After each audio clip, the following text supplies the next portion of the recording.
What is up, YouTube? Matt here for another Monday night.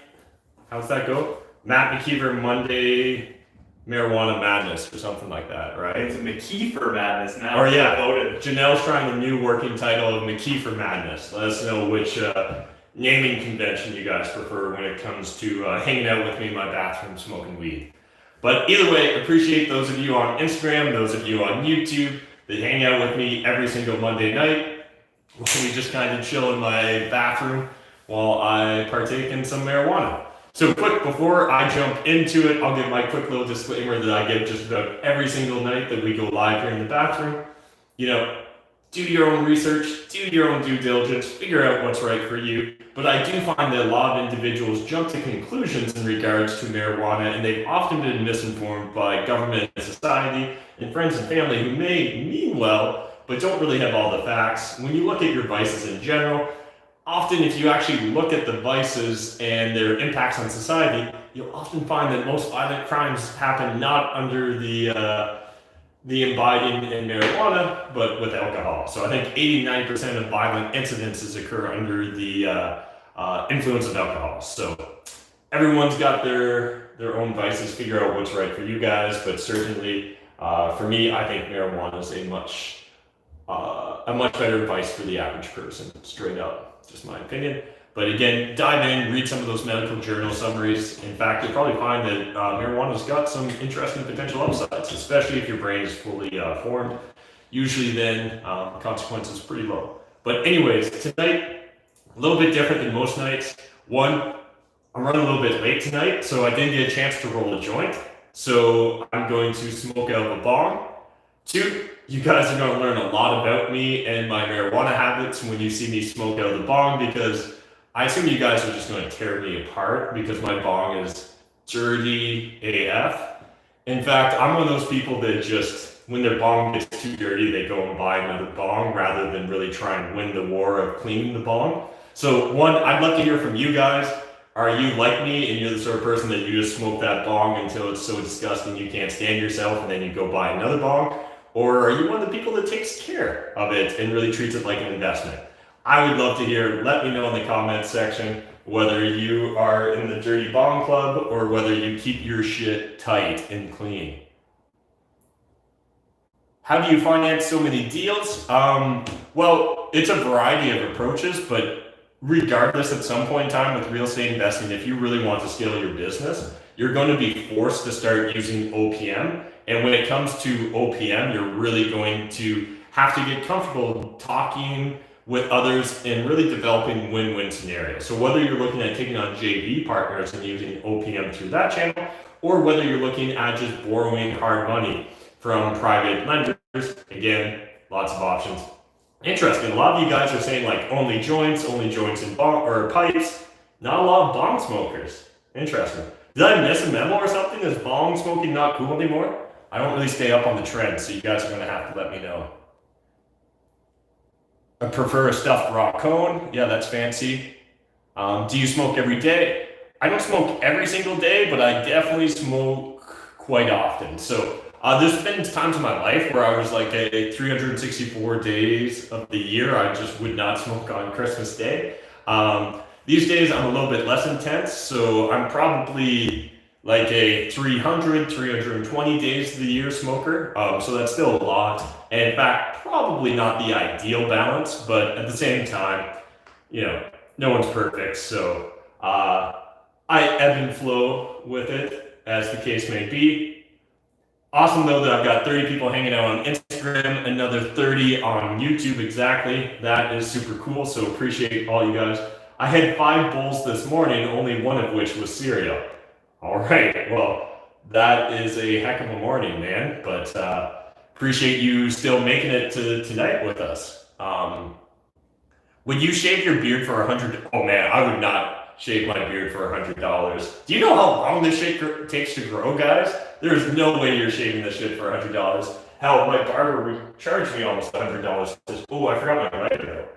All right, well, let me go grab the lighter. In the meantime, you guys, I'm just going to be open and vulnerable with you guys. You can stare and see how disgusting the bong is while I go grab a lighter, because I'm not prepared. I do change the water, though it has been a while since I changed the water. I look forward to being lit up in the comments, because I'm sure lots of people are going to make fun of me.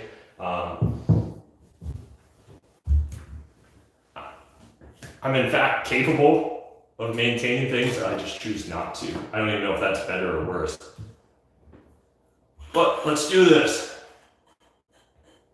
Is it Fiji water? It is definitely tap water, guys, but let's pack this bowl. I'll light it up. You guys do your thing at home if you so wish, and then hit me up with your questions. These Monday nights really are just meant to be an Ask Me Anything, so feel free to jump in that comment section, let me know what's going on, let me know what questions you got, and I guess cheers. This feels way less sociable, but here we go.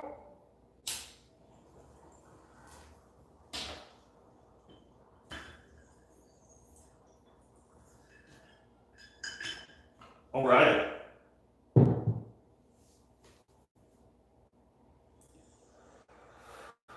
It's gonna be way less eventful, a lot less smoking going on during the bong.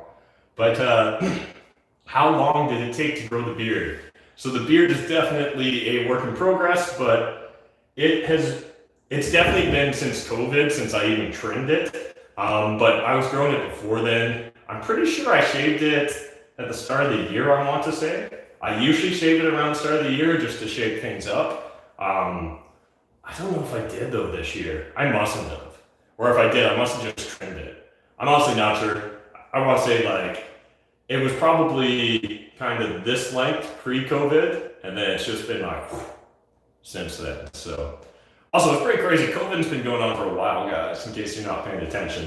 Sometimes shocks me how much time has gone by. Have you ever pulled out of a deal with partners? Doberman, it would really depend upon, I guess, how you define pulling out of a deal. There's been times that I was in the process of lining up a deal with partners and decided it wasn't a good fit for me. It wasn't the right time. Got cold feet. I've never been like firm on a deal and then pulled out with partners. Definitely during the structuring the deal phase, there's been times where I've decided, you know what?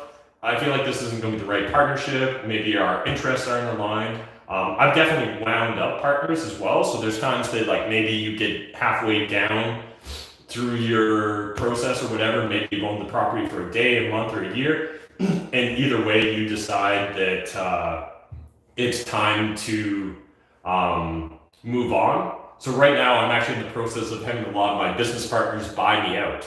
So they're buying me out of my stake in the investment property just because now, like, and this isn't, there's different seasons for everything. So for me, owning a duplex or student rental property, just, it's more of a distraction than it's worth. There was a time in my life where those were amazing investments and I wouldn't be here today had I not made those investments. But these days, there's so many opportunities in front of me that I really want to, have as much bandwidth as possible to really focus on the things that are most important to me.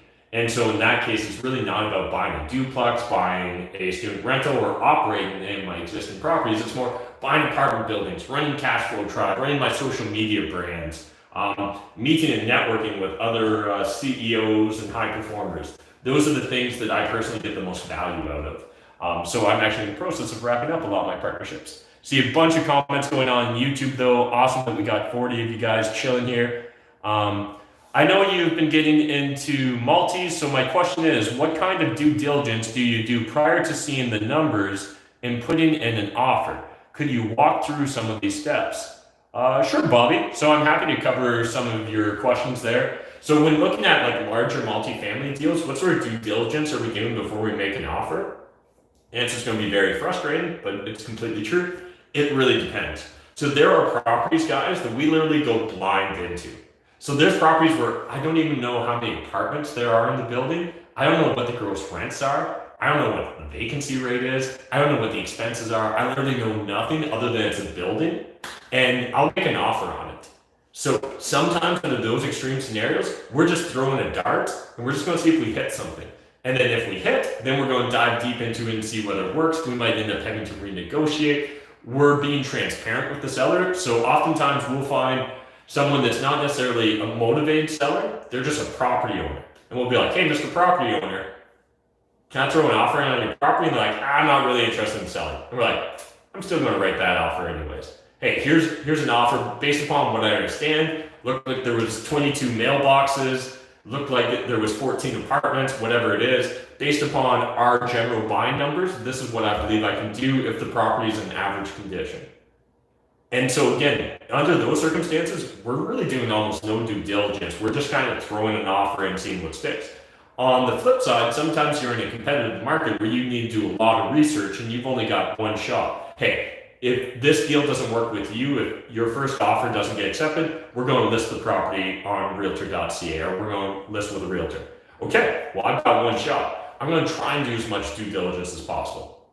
So there's a lot of different facts and pieces of data I might want to be aware of in regards to a investment property I'm looking at buying. But first thing, I'm going to try and get the financial statements if possible. So I love getting the financial statements because that can really help me get dialed into what's going on with the numbers. Now, if I can't get the financial statements, then the next best thing is I'm going to try and figure out what the gross rents are. And if I can't figure out what the gross rents are, then I'm going to try and figure out how many apartments is there and what do I think that average apartment rents for, or if I can, ideally, what does the average apartment rent for?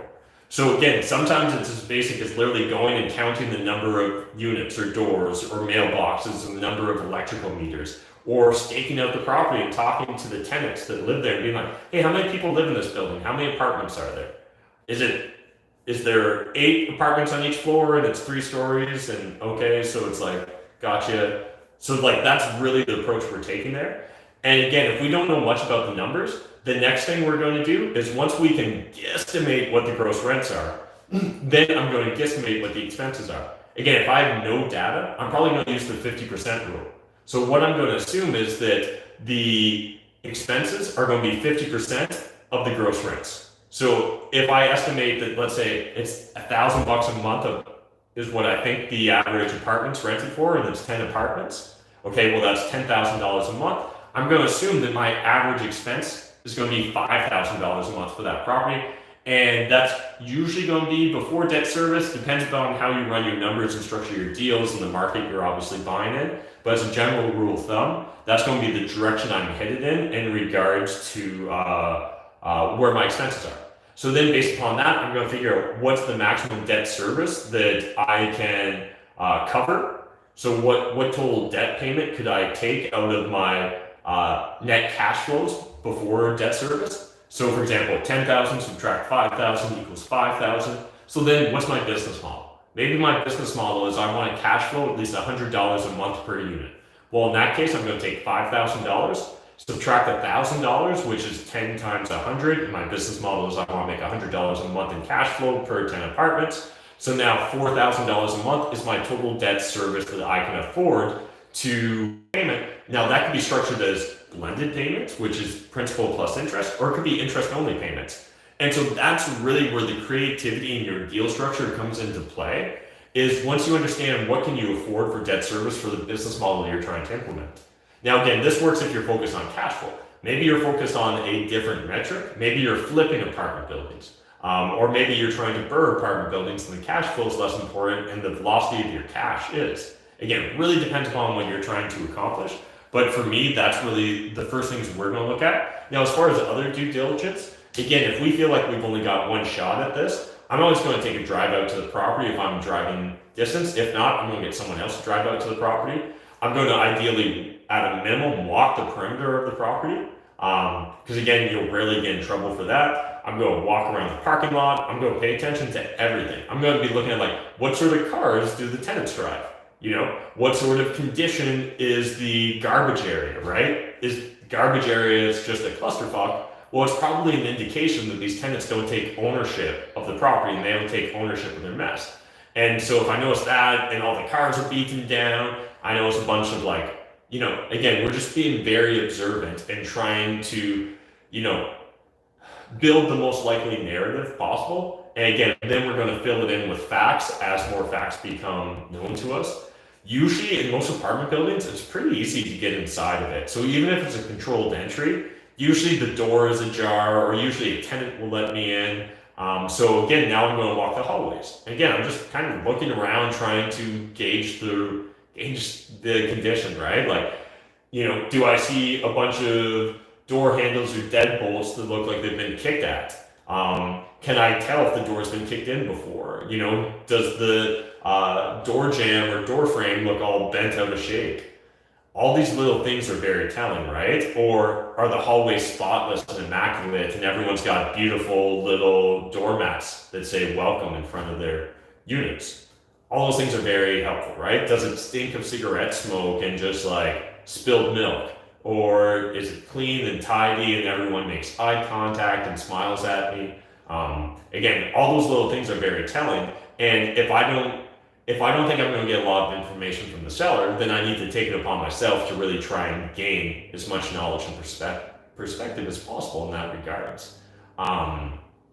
So then, moving on from kind of the general condition of the building, then I'm going to try and see if I can get into the laundry room, because usually the laundry room's adjacent to the utility room, and sometimes they're not locked and stuff. And so again, if I can check out the utility room, I'm going to look at the age of the boiler, the furnace, electrical meters are likely in the same room, all that stuff. Again, I'll do all this before I make my offer if I think I've only really got one shot at making that offer. And that's very much about understanding the situation you find yourself in, and every deal is very specific to the general circumstances related to that property. So, that's why so much of this varies, I guess, and why it's so frustrating sometimes for people that just want me to give them a silver bullet answer.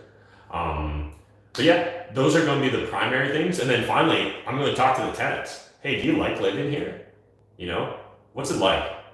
One of my favorite things to ask a tenant is, if you were to buy this property, what would be the first thing you'd fix? And every one of them's got a story. And they're going to go into that story now and explain to you how the roof leaks, or the plumbing sucks, the heating system doesn't heat, or the cooling system doesn't cool. Whatever it is, they're going to now bitch to you for 20, 30 minutes, but it's going to be great information, especially if you're new to this and you don't maybe trust yourself to be able to just judge everything or judge the book by its cover. Then definitely talk to tenants and get the inside picture. One of the things when we are doing a viewing of the property that I would really encourage you to do, never go alone. So one, it's just always great to have a second pair of eyes, but secondly, especially when we're dealing with apartment buildings, usually either the owner, the property manager, or a realtor is going to be showing us the property, and sometimes it's a bunch of them.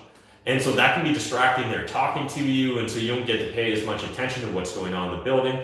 So that's why I like to bring at least one other person, or ideally two other people with me. And literally myself and Jeff Weibel will do this where one of us will play offense, one of us defense. So the defense guy is going to talk to the distractors. So often Jeff will do this for me. So he'll talk to the other realtor or the owner or the property manager while I go around the unit, take my notes, take my photos, plus I'll talk to the tenant. Where if you're talking to a tenant in front of the landlord or the property manager or the realtor, oftentimes a lot of tenants won't be as open and honest with you as they would be if there wasn't someone else present. So that's why I like to have the tenant show me around the apartment while Jeff stays in the hallway and talks to the owner. Because if that owner was walking through the hallways with us, either the tenant wouldn't show me around or they wouldn't show me around as honestly. So those are some pro tips, I guess, for due diligence when it comes to larger multifamily deals.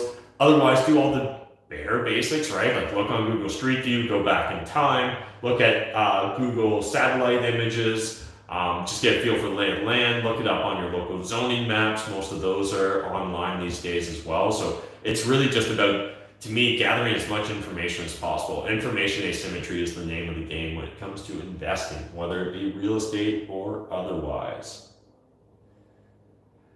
Do you disclose to a seller that you are a wholesaler when you are doing a wholesale deal? Yeah, it's always going to be easier if you explain what you're doing. Again, there's lots of different ways to frame it though. So, you could be like, hey, listen, bro, I'm going to be wholesaling your property. I'm going to make bank off of it by selling it to someone else because it's worth more than what I'm about to commit to paying for it. I mean, you're probably not going to get a lot of wholesale deals if you say that, but if you approach it more like, hey, I'm a real estate investor, I buy a lot of properties, sometimes I buy them, Sometimes I assign them to other investors, sometimes I buy them with partners, sometimes they're in my name, sometimes they're in the partner's name. It really depends upon the exact scenario. But either way, I'm interested today in putting an offer in on your property. You want to do this. So, that's going to be kind of my general approach. Again, each person needs to find their own flavor and, find your personal voice and put kind of that conversation I just had in that context in your own personal voice. All right, let's catch up on some YouTube comments. Super awesome. There's 51 of you watching on YouTube and another 30 on IG. I will start to study at University of Waterloo in 2021, just started to save up and get my credit score up. I would like to purchase a house and rent it out by the room and live in one of them. Is it possible? Yeah, absolutely, Peter. In fact, I would really encourage everyone on this live stream to do that, right? That's house hacking 101. Buy a big house, rent out a bunch of bedrooms, live for free. Now, probably, Peter, the biggest struggle for you is going to be qualifying for that initial mortgage or finding the down payment money. Now, depending upon whether you're in Canada or the US, you can probably buy your first property for 3.5% if you're in the US, or maybe 5% if you're in Canada down. And that's a great way to get into your first property in house hack. So understand you're probably going to need to save roughly 3.5%, 5%. Let's round up to kind of 5 to 7%. There'll be some incidental costs as well. So 5 to 7% of the purchase price you're going to need down, and then you're going to have to qualify for the mortgage. Now, taking on roommates might be one way of making it easier for you to qualify, but realistically, you're either going to need some employment income, business income, or likely a parent to co-sign on the property or become a guarantor. The language varies kind of province to province, state to state, so you'll want to get the specifics for your locale. But I would really encourage everyone on this call, if there's a way to structure your lifestyle as such that you can live for free, which is my definition of house hacking, then please do so. If you can get control of your personal finances, and the number one way to get control of your personal finances is to get control of the number one spending category. And guess what? Yeah, the number one spending category is housing. And so the average person in Canada is spending like 32 to 40% of their income on shelter.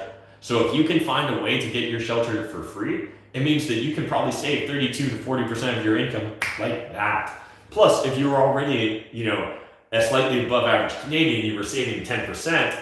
So if you can save about 50% of your income by just, being average savings rate plus house hacking, you're just immediately so far ahead of the curve. Plus, you need so much less to retire on because your cost of living is so much lower as well. So that's the other part of the spend-save equation that some people overlook, that the lower our spend rate is, the lower the overall total amount of assets we need is. So it's kind of a double whammy there as we can grow that spending gap between what we spend and make. So again, really encourage every single person to consider house hacking if you're not already. All right.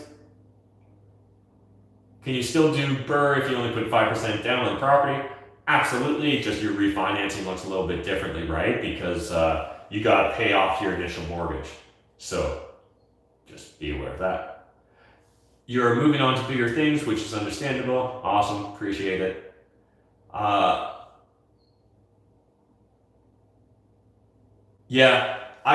For people that don't have primary residence or whatever principal residence here in Canada, PR status, I don't actually deal a lot with that just because, born and raised Canadian, so I've just never had to deal with that aspect of the tax, legal, or real estate system. So I'm not an expert. I would really encourage you to reach out to like a immigration lawyer or a real estate lawyer that deals with foreign investors, and that will hopefully help get you some guidance. I think I probably need to do some research on it though, because you're not the first one and you're not going to be the last one to ask me that question.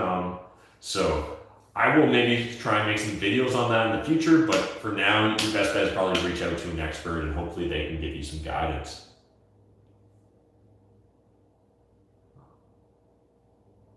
What conditions do you apply when you do those offers?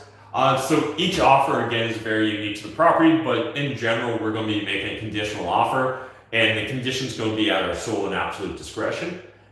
Most of the time, I'm going to have a financing condition in there. Outside of a financing condition, I might have a general due diligence clause or a inspection clause. Those are going to be the three most common ones you're going to see me do. But again, really depends upon the exact property, what we're trying to accomplish.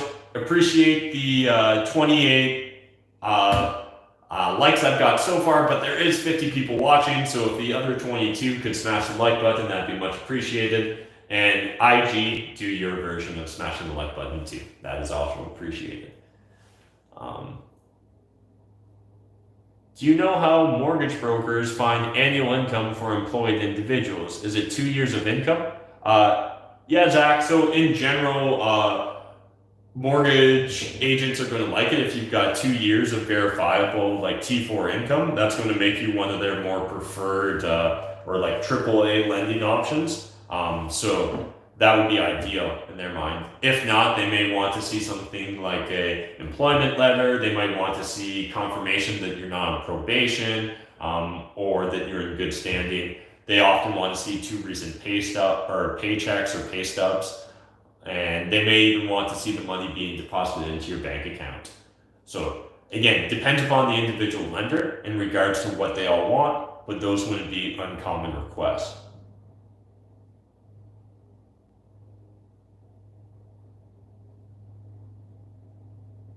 Okay. Outside of real estate, do you have any other investments? Yeah, so I dabble with a bunch of different things. I've got some boring blue chip stocks. I've got some speculative penny stocks. I do a little bit of angel investing, so I got in on a Series B raise on a automation play. I've got my own active businesses, right? So I've got, depending upon exactly how you count it, about 4 or 5 active businesses. A lot of those had some initial investment costs associated with them, right? So one software company, one education company, a wholesaling company, my social media and kind of media empire or whatever business, and the apartment buying business. So that's kind of where both my time and money is divided these days, is between those different endeavors, and keep me pretty busy. So, but always looking for other interesting investments. But in general, I like investments where I have control. So I'm not particularly drawn towards paper investing, unless it's in companies where I can have significant influence, or I know individuals that have significant influence, or at a minimum, I know board members or know of board members that followed their history for a while. So I really, like if I'm looking at paper stocks and stuff, or like paper investments on public equity markets, I'm really going to dig deep into management, board of directors, how much insider ownership there is. I'm going to want to see a lot of insider ownership. In fact, like as weird as it sounds, like companies where I suspect insider buying on purposeful dips, like I don't know, there's a company called Chesswood that I followed for a long time that there's times that they do debt and equity raises at very low valuations and insiders buy a bunch. And that can be kind of frustrating as a outside investor. But in fact, I'd rather than trying to take advantage of us that way than the alternative. So again, I've kind of got a jaded view of public equity markets. So I'm going to be very selective when getting into those. But private companies and stuff like that, absolutely. I feel like that was some good advice. Keep an expensive cash flow neutral property in Toronto, or sell, pay cap gains, and reinvest into cash flowing ones. I'm biased there, Joe, but really what it should come down to is, what's your goal, man? What are you trying to accomplish? Do you want cash flow? If so, then yeah, you should totally dump the non-cash flowing assets.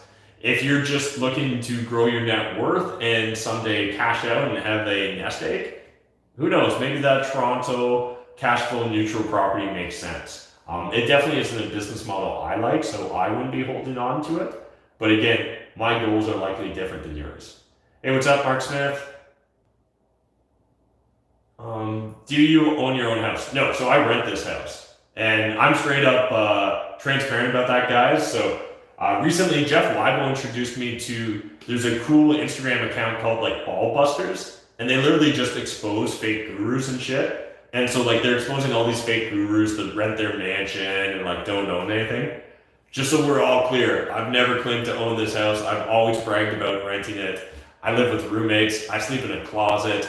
I really don't live a fancy life, and that's why I don't really flex on social media. But to me, it's fascinating to watch ball busters tear apart fake gurus because like I've met some of those people at networking events and shit, and it's interesting because like sometimes you got a funny feel about them, and other times you're like, oh man, I thought that dude was legit.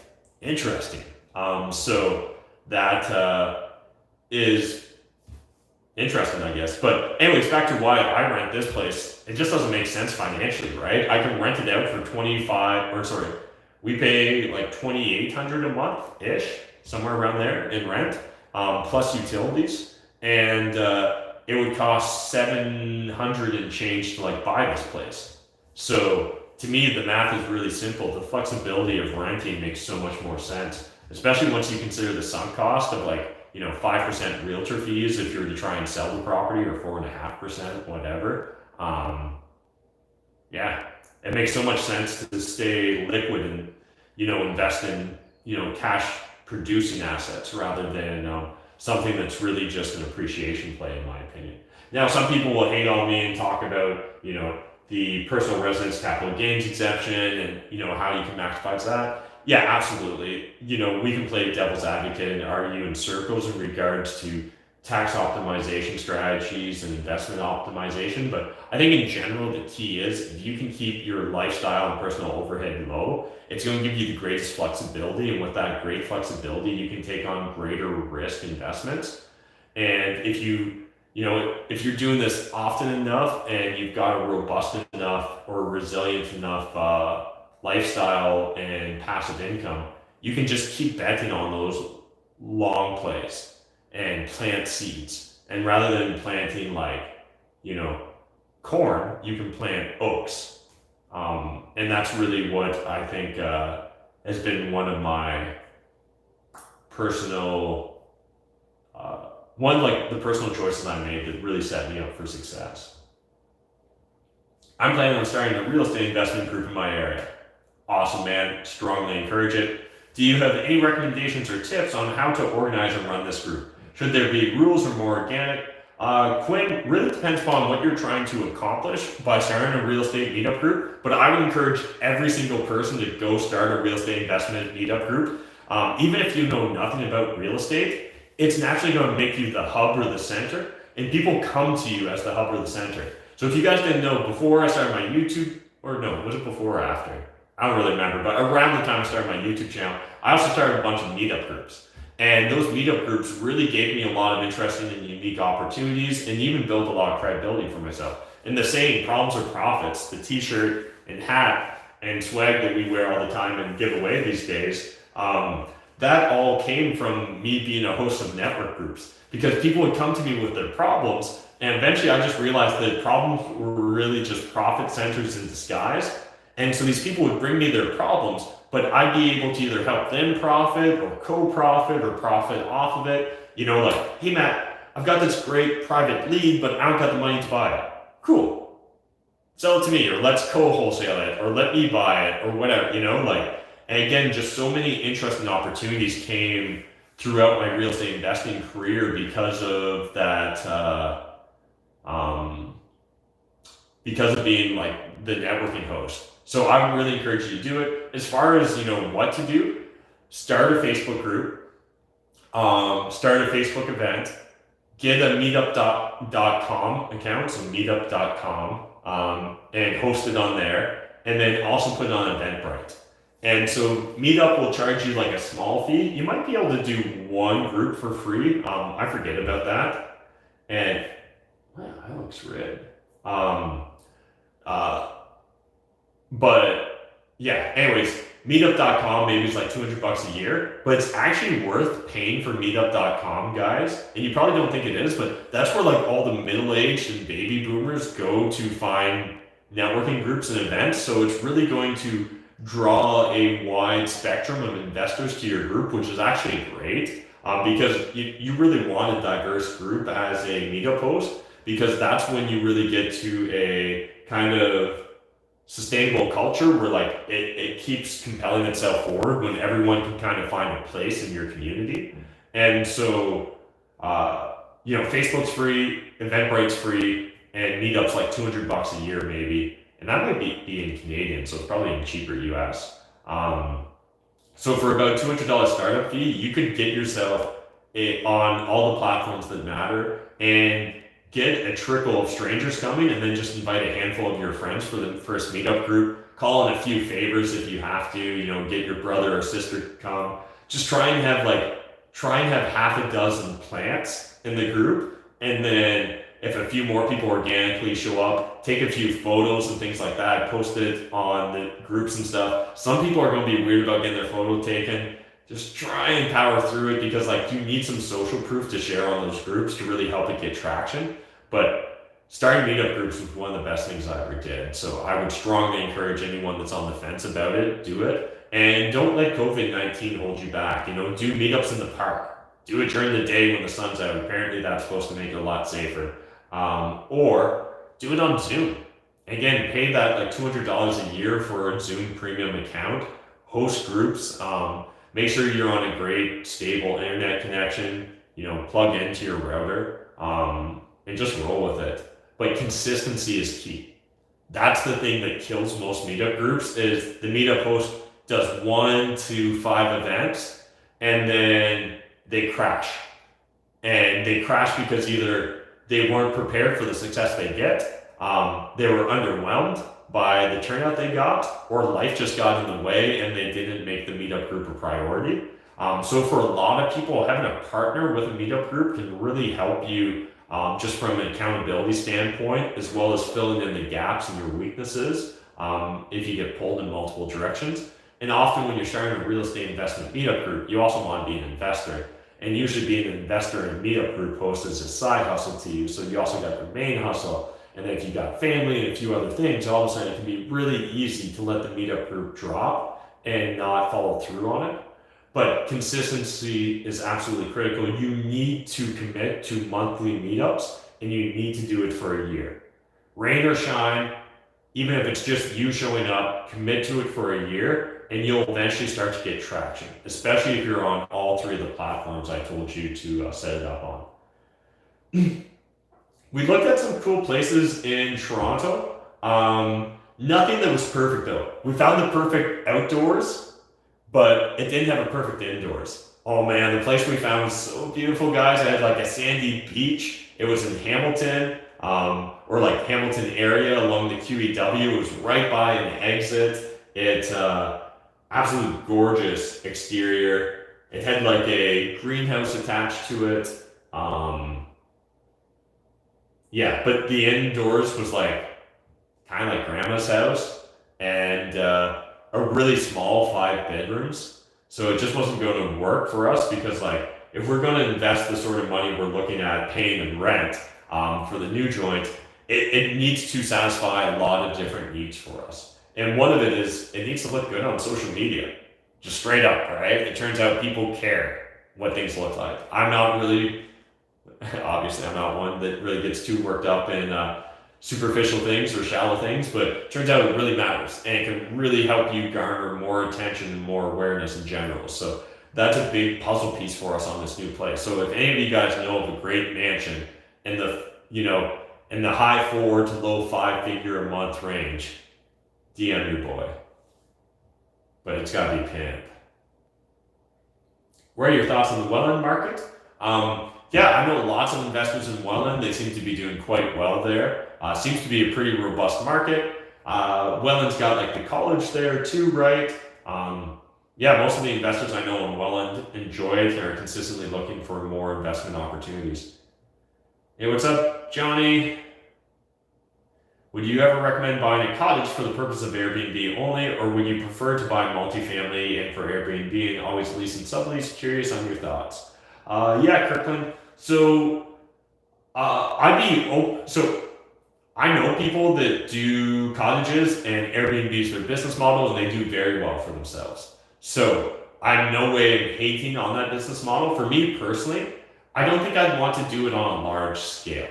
But to own one or a handful of cottages where I can also like lifestyle hack a bit, right? Whether that's using it a bit in the off season or even using some of the prime time for myself or my team or family or whatever that is. That might be enticing enough for me to want to do it. But from like building a large scalable business, it's not something I'm particularly attracted to just because my perception of risk is higher in that market than just in the providing someone their principal residence, like their home.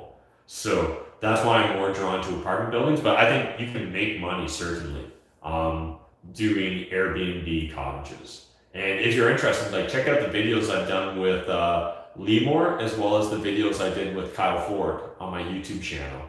Both of them are crushing it with vacation rentals, doing very well for themselves on Airbnb. I'm totally jealous. And especially because Kyle is doing it in Grand Bend, which like I should own a property in Grand Bend, but don't. Lisai. Is it good to do real estate investing in small towns with military bases on military and think having a target tenant with guaranteed income such as military seems pretty smart? There's definitely people that focus on that niche and seem to do well. For me, the key is if it's like a military town, so if the primary employer is the military base, I'm going to want to the best of my ability, try and understand the fundamentals and future of that military base. Is it growing? Is the military investing in it? Is there something unique about it, its location, its amenities, anything that like makes it less likely to be shut down? Or is it a generic base that could be cut at any moment? Those are very big factors if it's the primary employer. So what I'll compare this to is there's a lot of like mining towns in Canada. And so a lot of those mining towns may be like one or two major employers. And for example, I often get investors coming to me with properties in Northern Ontario, in Manitoba, Saskatchewan, and even Alberta to a lesser extent. There are these like one employer towns. And I can remember in particular someone bringing me like an 8-plex in a small town in Saskatchewan that had a population of like 3,000 or 4,000 people. And it was really one primary big employer. I was just like, man, the numbers look fine, but I was like, I just don't want to invest in a one-horse town. Again, you might make a ton of money on it and go ahead and do it. My risk perception is too great, so I'm going to pass. Hey, what's up, guys? Appreciate the love in the comments. If there's no groups near you, then you absolutely need to go start your own group. See what's else going on here in the YouTube comments. Would you feel more comfortable taking on more risk in a province that has non-recourse mortgages? No, I'm not really worried about recourse or non-recourse mortgages, guys. I get in theory the perception, and I guess if I was an extremely aggressive investor, that might be a deciding factor for myself. But for me in general, I guess one, as crazy as it sounds, I've came to accept that nothing's really yours in this life. And with that being said, another piece of perspective I once heard from another investor was he was speaking to a very seasoned investor, and the seasoned investor was saying to him, man, you're doing so well for a guy your age, just keep doing what you're doing, keep buying aggressively, you're going to win some, lose some, but in the end it all works out. And this guy was like, what? Did you just say that I'm going to lose some properties as an investor? And this guy was like, yeah, it's like the name of the game, but in the end, you're going to end up, so don't worry about it. And for that investor, like he was just so shocked. He couldn't imagine a reality where that would be the case. For myself, I don't really run close to the edge, but at the same time, I understand anything's possible. Black swan events do happen, and to a degree, they sort of happen, at least once or twice a lifetime, right? Whether that be like a World War I, a World War II, a Cold War, a Cuban Missile Crisis, whether that be some of the natural disasters we've experienced, or COVID-19, Y2K, the mortgage crisis. So I think it's important to understand the number one thing we need to always be investing in is ourselves and our mindset and our skill set. So for me, I know that whatever skill set I develop in order to build up a real estate empire is a valuable skill set. And so that business acumen I can always take to go build another real estate empire or another business, or be a manager of a business, or whatever that case is. So for myself, looking about whether a province or state has recourse or non-recourse mortgages isn't really important, because I don't want to ever lose all of it. But if I do, it's going to be because of a black swan event, which means we are all going to lose a bunch of shit. So then at that point in time, it's just, what skill set do I have? So I'd rather have not speculated in an extremely risky business model and been able to simply profit because of that edge case, versus building up fundamental skills and business acumen that is replicatable and repeatable. So I hope that makes sense, but I can understand your perspective and why you'd ask that question. All right, let's pack one more bowl, smoke, we'll talk a little bit more. You guys can keep hitting me up with questions. And then I'm going to move on to some reading. All right. How does a VTB differ from private financing from the perspective of the buyer? It doesn't necessarily differ a lot when we're looking at vendor take-back versus just a private financing. Probably the biggest difference in that regards is going to be with a VTB. I find they're usually more flexible and favorable with their terms, because they're not in the business of lending, so they're not just focused on making money through the lending aspect. They can make money by selling it to us at a higher price. And in fact, here in Canada, it's going to be more tax advantageous for them to sell the property to you for more money than it would be for them to sell you the property for less money and charge you a higher interest rate. Because interest income is going to be charged at a higher tax rate than capital gains. So again, sometimes we can get cute in our VTB structures, and we regularly do. So that's probably the biggest difference, but technically from a function aspect, there really isn't much. I guess the only other thing is a private lender is more likely to ask for general security agreements. They're more likely to do due diligence and all that BS as well. Where a VTB, I've never had a VTB do any personal due diligence on me. They're giving you a mortgage based upon the property alone. And to me, sometimes that speaks volumes to the property being worthwhile.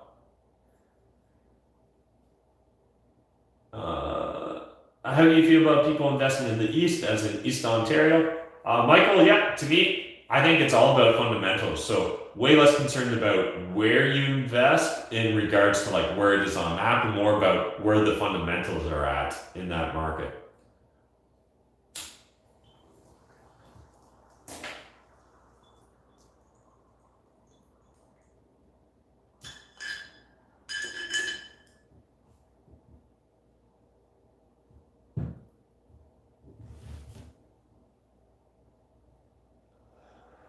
All right.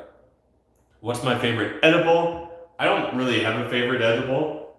I feel like we don't get provided edibles in a consistent manner enough for me to even have a favorite.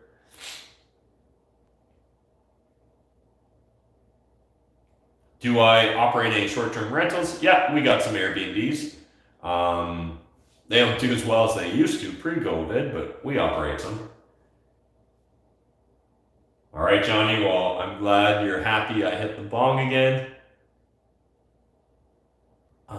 I've been trying to get a small retaining wall that I don't even consider a retaining wall looked at, and the lowest quote was $21K all the way to $37K. It's 2 feet high and 30 feet long. Hey, Tom. Yeah, I don't know what to say.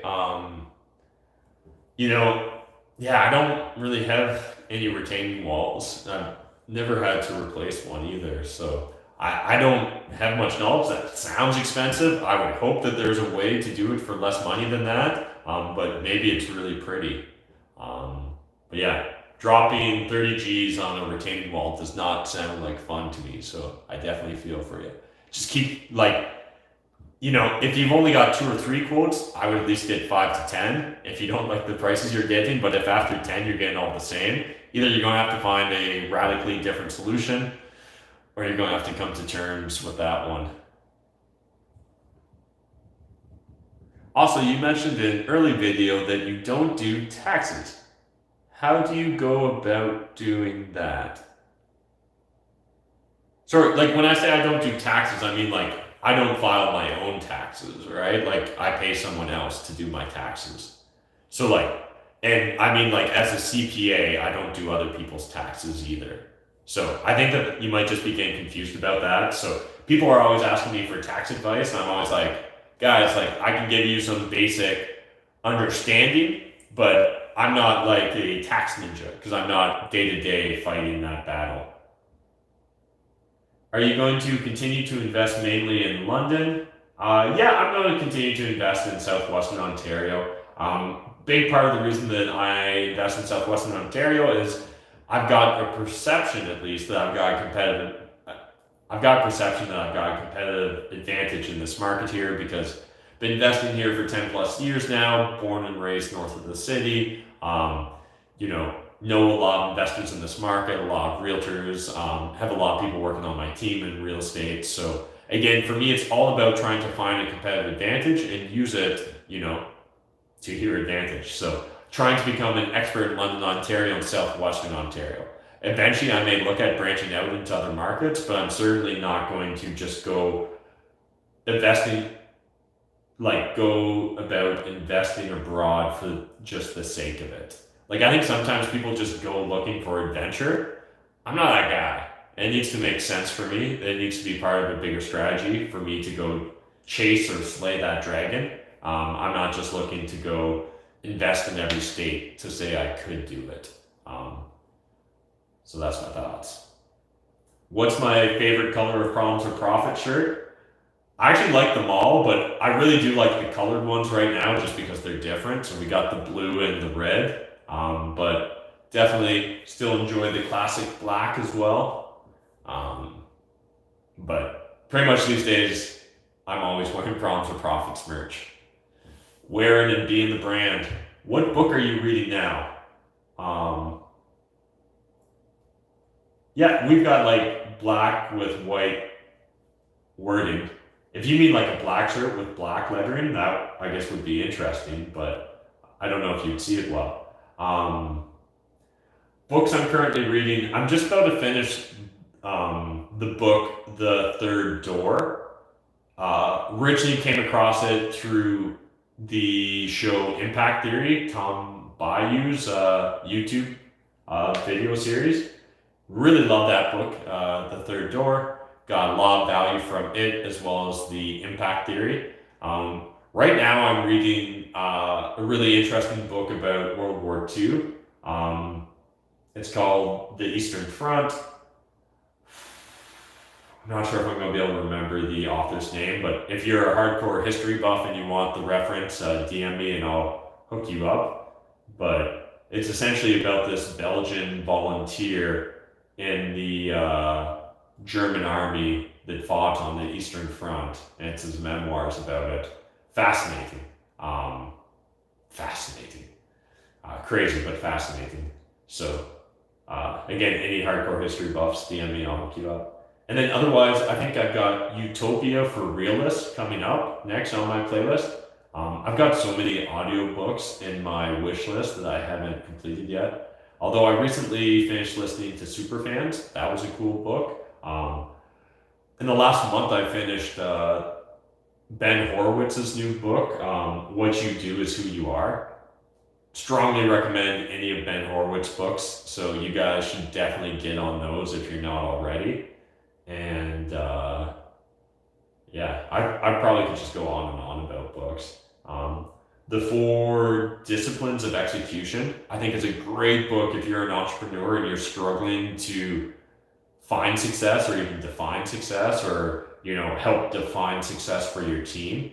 You definitely need to listen to that book. Shout out to Kevin Miller for introducing me to that one. Yeah. The Hard Thing About Hard Things, Ben Horowitz's other book. Definitely recommend that one. And recently just finished The Black Jacobins as well, about the Haitian revolutions, or the revolution in Haiti. And that was fascinating on so many levels, right? My understanding is it's the only successful slave revolt, the only ever fully successful slave revolt. And it's just a fascinating review through how that all came about. And I kind of had the perception, because of Ben Horowitz, that it's a lot to do with the culture that Toussaint was able to really cultivate in Haiti amongst the ex-slaves and stuff like that. And it's just fascinating to see why they were able to succeed when so many others weren't able to. So definitely recommend that book. And yeah, I think that's most of the recent books I've been reading. And then actually, I never read Hard Times, so I'm reading Stephen Arniel's Hard Times right now as well. So I usually have like 2. Oh, and I'm also reading The Man from Mars, which is Robert Heinlein's book. Really, really encourage The Man from Mars. If you guys haven't, I think that's the title of it. But yeah, Robert Heinlein's book about a human that was raised by Martians that comes back to Earth and then really reinterprets and views our society through a very brutal and honest lens, and then leads his own example. So definitely encourage that book. Love all the science fiction classics. Yeah, Money People Deal is a fantastic book. Definitely recommend that.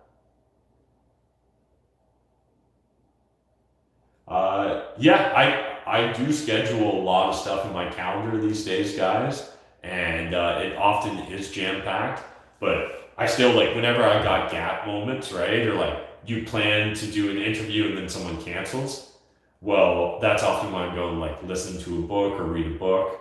I try and get up decently early these days. Again, I used to be better. I used to get up at 5:30, but I've been mainly lazy recently. It's more between 6 and 6:30. But again, there's a lot of hours in the day, right? Most of us probably have 16 to 18 hours that we can, in theory, make use of. So I just try and, as much as possible, I try and invest those minutes, not spend them. I think that that's a really important concept, I guess. Instagram's going to kick me off in 2 minutes because they kick you off at an hour-long live stream. So if I could leave you guys with one last thing, it's always try and invest your minutes rather than spend them. So you can spend them killing time with friends, or you can invest them with people, and they can be the exact same friends, but by having intelligent conversations versus talking about other people, right? You can often tell about whether you're in the right company based upon whether you're talking about ideas, right, versus people or things, right? Like, if people are talking about people or things, and especially like when we mean talking about people, we mean like gossiping or in a negative manner, not talking aspirationally. Then you really want to be around people that are talking about ideas, concepts, things they're doing, if they're willing to be vulnerable, that's always a bonus, right? Those are the people you can really learn and grow from. But yeah, I just try and schedule my day. So what I find is, overcommit to things, book it in your calendar, try and squeeze as much stuff into those days as possible, because you're never going to get it back. So I'm always trying to invest it wisely. The same way I try and invest most of my money wisely. Again, it doesn't mean that we don't waste time sometimes and we don't waste money sometimes, but when we are frivolous with it, it's almost with intention rather than just by default. So anyways, got 10 seconds left with you, Instagram. Appreciate you guys. Really appreciate everyone on YouTube that hangs out with me every Monday night as well. Super cool to think that, 50 plus YouTube fans at different times would just be hanging out, chilling with me. So appreciate you guys. And we're trying to crank out the best Canadian real estate content we can. So we're always open to your, constructive criticisms in the comments, or constructive feedback is always welcomed. But definitely, if you guys get value from this, just know that the best way to pay it forward is to share this stuff on social media, sharing it on LinkedIn, on Facebook, Twitter, Instagram. That's what really drives the growth of our channel. And my whole goal here is just to try and help improve financial literacy and, investing, real estate knowledge, because when I originally started trying to invest in this, it definitely felt a lot lonelier than I think a lot of investors have it today. And so I think it's awesome that there's so many communities and it's so much easier to find information and knowledge. And I'm very happy to have helped to whatever degree I have in that regard. I feel like in Canada we made a real dent, so that's cool. But let us know what else we should be making. I feel like I've talked all there is to talk about BRRRRs, guys. But if you think that somehow I need to cover a new angle, let me know what that angle is. But I mean, if you would often dive into some of the older videos, they're pretty good. They're still relevant, just saying.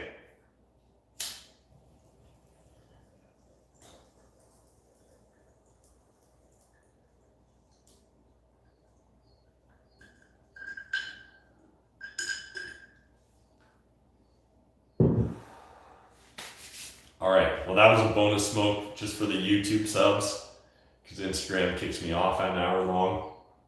I'll maybe answer one or two more bonus questions and we'll wrap up. I feel like you've done all the talking. I agree, Christopher. I don't know though if you mean that in a good way or bad way, but I do agree with you. Thanks for the book suggestions. Awesome. Glad you got value from that. I love talking books. I'm always open to your guys' recommendations as well. Especially if you guys give me recommendations, just always give me a bit of context. Either reference a few other books it's like, or a few other books you liked, or tell me why I should read it. Even just a one or two liner. Much appreciated.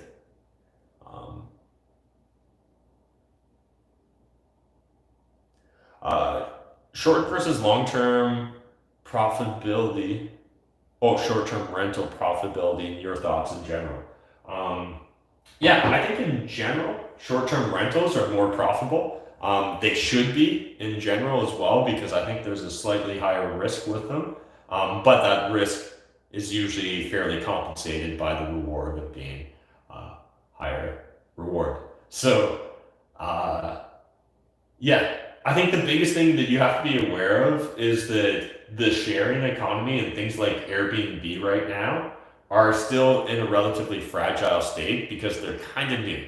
And when things are kind of new, it means that governments and regulators sometimes approach things in a wrong-headed manner. So could we see Airbnbs banned in certain markets for either short or long-term periods? Like as in, government stepping in and mucking with regulation and ruining your business model. Yeah, that stuff's possible in the short term. But long term, I do believe Pandora's box has been opened and that short-term rentals are here to stay, because I don't think everyone wants to live in a place for a month long or a year long period of time. I think that we're going to see people wanting to live a more fluid state, especially if you can telecommute and things like that. Wouldn't you rather, I don't know, me, I'd rather jump from furnished rental to furnished rental every couple of months. But I may be an exception, but I think there's enough of us exceptions that would embrace that. At minimum, the sharing economy would find a balance there. But I do think that we're going to see certain backlash from tenant right groups and politicians and the government in general, because their perception is going to be that short-term rentals are creating a negative pressure on long-term rentals and making long-term rentals more expensive because they become more scarce. Now, the real problem is government regulation that in the first place has reduced the supply of rentals. So what we need to do is lax some of our bylaws, and we need to in fact encourage multifamily dwellings and the building of them. We need to throw out this concept of NIMBYism, where no one wants to have multifamily dwellings in their own backyard, because that's what's really driving an affordability crisis right now. We also need to accept and embrace the idea of multifamily living. Right now, it would go against a lot of bylaws for people to have, multiple families living under one roof technically. And so what that ends up happening is that gets enforced often in only poorer neighborhoods, and richer neighborhoods it doesn't matter. But it's really unfortunate because, again, both the enforcement of those certain bylaws, but as well as even just the concept of having judgment towards multifamily dwellings, whether that be multiple families living under one dwelling or just like, a subdivided property, really puts a lot of, really reduces, I guess, the rental pool. And it's government's causing this problem and blaming landlords, and that is frustrating. So that's my biggest fear when it comes to short-term rentals, is that we could see government regulation backlash towards short-term rentals in certain pockets. Now, in general, I think you can identify the areas that are more likely to get that backlash. It's areas with very strong tourist lobbies, right? Very strong hotel lobbies. So places like Vegas, Niagara Falls, anywhere that just tourists go en masse, like Florida. Those are markets where I think it's more likely that you could see a backlash towards short-term rentals, as well as like in markets with really heavy student populations, or markets more prone to parties in whatever manner that makes, right? Because naturally, people that are less responsible are going to try and use Airbnb because it's generally less regulated, which gives them more leeway, which, when you're a bad actor, gives you more of a running start towards trouble. So yeah, but at the same time, short-term rentals are more profitable. So the short-term rentals I'm most drawn to are short-term rentals that are more profitable than long-term rentals, but the same property works as a long-term rental. Now, maybe it's not an ideal long-term rental where it's wildly profitable, but at a minimum, I'm profiting at a greater margin, and I can always convert it back to a long-term rental and at least break even or better, which means I can survive any short-term regulation that may come in as a backlash towards Airbnb or other,